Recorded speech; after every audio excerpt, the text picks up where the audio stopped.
And I guess on another note, something that happened, or something fun that happened recently was that you took a trip to New York City and met up with Xiaoma and you did a video with him. So how was that entire experience like for you?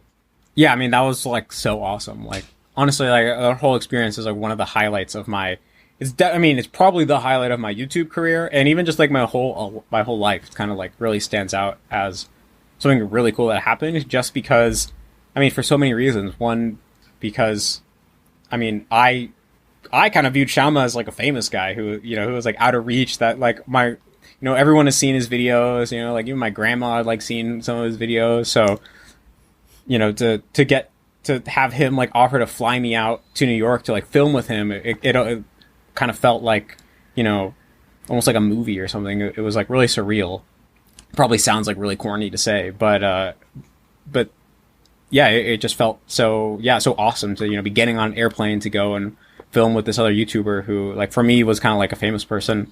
And yeah, just actually hanging out in New York was so fun because I mean New York's a pretty awesome place, and I haven't, it was my first time being there as an adult. I'd been there as like kind of like a kid, but it was really exciting to be in this like totally different place. And Xiaomo was just like such a super cool, chill dude. And so just like hanging out with him and like whenever we were walking down the street, like once an hour, he'd get stopped by somebody and be like, "Hey, are you Xiaoma?" Or like, "Hey, you're that guy from YouTube."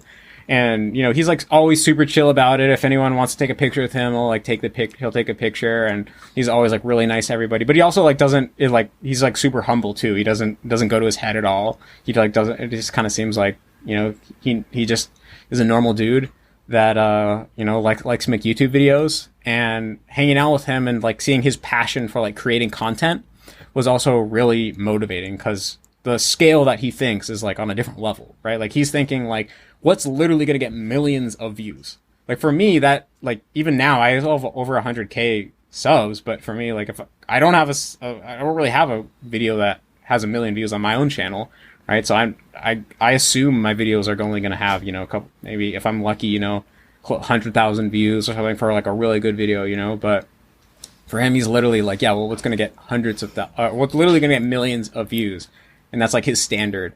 And so that the scale was totally different, but it's kind of like that what they say where a lot of things are self-fulfilling prophecy. So when you just feel like, yeah, of course I can make a video that's going to get 1 million views, then you're more likely to actually take the thought seriously. Like, what is the potential to really blow up, right? For me, it still feels like a fantasy. So it's hard to like take that question seriously. I mean, ultimately, my goal is not to get 1 million views. I have a very different style of content. I'm less entertainment based, more education based. So it's kind of fundamentally different. But still, like seeing that mindset was really kind of like motivating and made me realize that it's like, oh, it's not just luck to get big. It's like really the idea and the execution. And so, yeah, going out and filming the video and then having the video like go up was, yeah, so cool because it's something I can really like show my family.